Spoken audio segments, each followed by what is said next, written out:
Hi, I'm Eden Hamidian. I'm the Director of Education here at Wildflower. And I'm Chrissy Ellis. I'm one of the co-founders of Wildflower.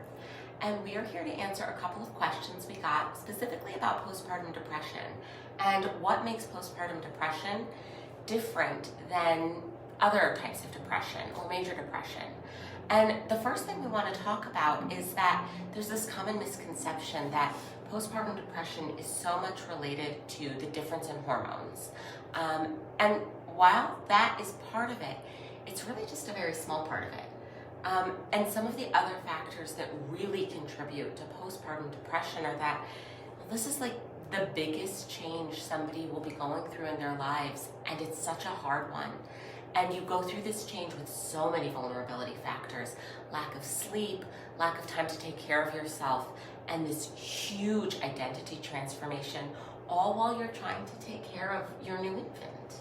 Yes, yes. And one of the defining features of postpartum depression is when it occurs. So the baby blues is something that most people experience after they have a baby, understandably, right? As Eden said, this is such a profound change in someone's life.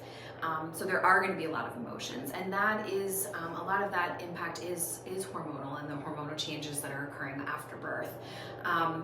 But once that persists after 2 weeks postpartum, and can last up to the first year postpartum, when someone is not feeling like themselves and feeling like something's off, that is really a sign that postpartum depression or other postpartum mood and anxiety disorders may be present. So that leads us then to what do we do?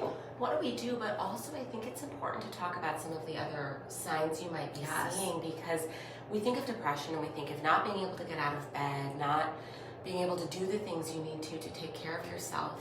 And new moms often are still going through the motions. They're still taking care of the baby, they're still taking care of themselves, they're still getting so much done. So we might question, is this even depression if I can do all of these things? And the answer is absolutely yes. Yes. Postpartum depression can look very different. It can be, this sort of internal silent suffering.